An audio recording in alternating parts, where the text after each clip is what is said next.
So we can see from this that the Paramatma actually, he is the Bharta, he is the maintainer of all the living entities. So if when the Supreme Lord is the maintainer, we are seeing that if he is the maintainer, then why is Kardama Muni having to undergo so many austerities and tapasya and then please the Supreme Lord with all his prayers to get some desire fulfilled from him? So, is the Supreme Lord that kind of maintainer that he will simply keep his eyes closed and wait for us to go and approach him and then appease him and then we have to grovel before him? Then only the Lord, when he feels, okay, this fellow has taken so much difficulty, so now I will maintain him. Is the Supreme Lord that kind of person? Generally, people have an aversion to accepting God because they think, for everything I have to go and stand in front of him like a beggar, and then only he will give me what I require for my maintenance. Just like in the Christian religion, people go to the church and they pray, oh God, give me my daily bread. That means if I don't go and ask, where will my bread come from? I am so dependent on the Lord. Every time I have to go and ask him. Even for bread I have to ask him, then only I will get it. So therefore, when the people see this, they develop an aversion. No, what kind of God is this? Every time you have to go and pray to him. Even for my daily bread I have to go and ask him, what is this? So actually in the Srimad Bhagavatam, in the 4th canto, there is a description of the pastimes of Prithu Maharaj. Prithu Maharaj was an incarnation of Lord Vishnu. He was a Shaktyavesha avatara. And when he took over the kingdom after the death of Vena Maharaj, Vena Maharaj had stopped all kinds of sacrificial activities, because of which the earth had stopped producing food grains, and the people of the earth were highly afflicted because of hunger. When Prithu Maharaj took over as the king, he started conducting lots of fire sacrifices so that dharma would be re-established, the earth would produce sufficient amount of grains, and the people could become peaceful. They could get sufficient nourishment. So this Prithu Maharaj, he conducted 99 Ashwamedha Yajnas. And he was getting ready to conduct the 100th Ashwamedha Yajna, horse sacrifice. It is said in the Vedas that anybody who conducts 100 horse sacrifices, 100 Ashwamedha Yajnas, he will get the position of Indra. When Indra saw that Prithu Maharaj is going to perform the 100th Ashwamedha Yajna, he got jittery. Oh, now my position, my seat, my kursi, it is threatened. Prithu will conduct the 100th Ashwamedha Yajna, then I will be thrown out and he will come and occupy my seat. So somehow I have to stop this Yajna from happening. And so thinking like this, Indra came to the fire sacrifice of Prithu Maharaj, disguised like a sannyasi, and he surreptitiously stole away the horse meant for the sacrifice. But then Prithu Maharaj, when he saw that the horse was being taken away, he pursued Indra. And when Indra saw that, oh, Prithu Maharaj is coming after me and he is so powerful, I cannot face him in combat, I cannot win over him. So he immediately fell down at the lotus feet of Prithu Maharaj and took shelter of him upon the advice of Brahmaji. And Brahmaji also appeared there, and he also requested Prithu Maharaj that something Indra did, so you forgive him, please forgive him. Then Prithu Maharaj, because he was a great devotee of Lord Vishnu, he also immediately forgave him. And when all this happened, Lord Vishnu personally appeared on that spot, because Vishnu was very pleased with Prithu Maharaj's behavior. Not only because of his conducting 99 horse sacrifices, but also his very forgiving nature and how very quickly he forgave Indra for the offense he had committed.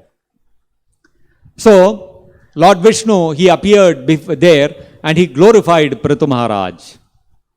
And then when Prithu Maharaj heard the glorification of Lord Vishnu, he also submitted his prayers to Lord Vishnu.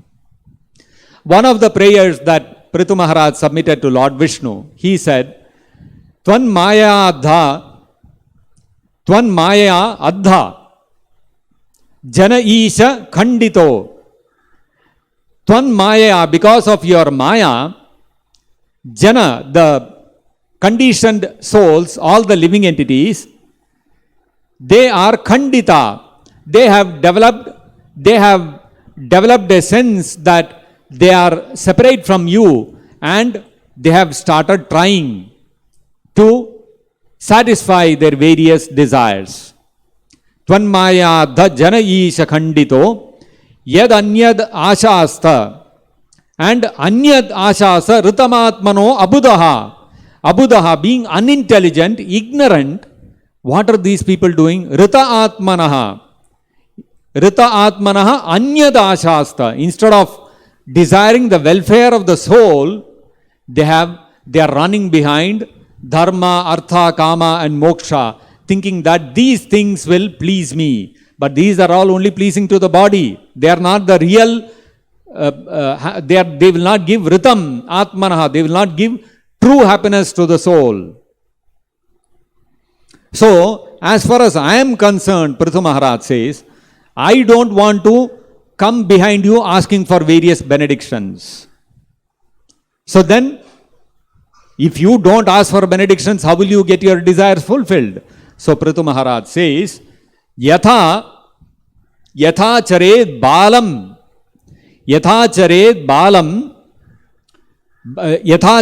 balahitam pita swayam tatha tvamevarhasi samihitum, naha samihitum. So he said, I don't want to ask any benediction from you. Although you, the Supreme Lord, have personally appeared in front of me, I don't want to ask any benediction from you. On the other hand, Yathachare balahitam pita swayam. When a child is born to a parent, to a father, pita swayam, the father himself will take care of the maintenance of the child. Balahitam, whatever is the best welfare for the child, the father will take care. Swayam, himself, the child need not go and ask the father, Father, what are your plans to take care of my education? What are your plans to give me proper nutrition every day? The child doesn't have to ask. The father and the mother are always thinking of the best welfare of the child. The mother is constantly engaged in cooking. She is thinking, I should prepare the best foodstuff to feed my child so that he is not lacking in any kind of nutrition.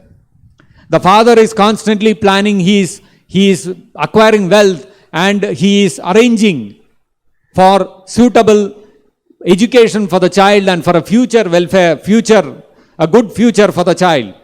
The parents automatically think of this. The child, what is the child doing? Child is going and playing in the field with his friends.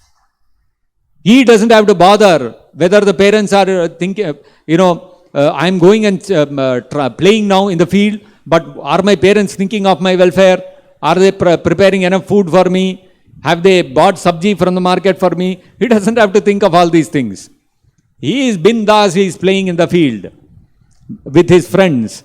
But the parents are constantly thinking of the welfare of the child without the child asking for it. Tatha tvam evarhasi naha samihitum. So Prithu Maharaj is saying, just like the parent takes care of the welfare of the child without the child asking for it, similarly, you please take care of all whatever is the best for me without I having to ask for anything. I don't know what is my real welfare. So I leave it to you. You decide what is the best welfare for me and you take care.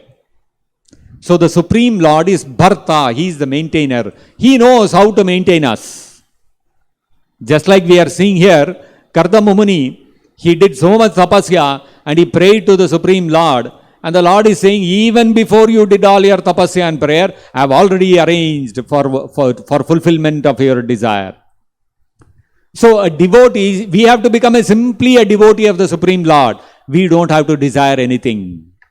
The Lord knows what is best for us, and He will make all arrangements to take care of our welfare. Just like a parent takes care of the welfare of the children without the child having to ask for it separately.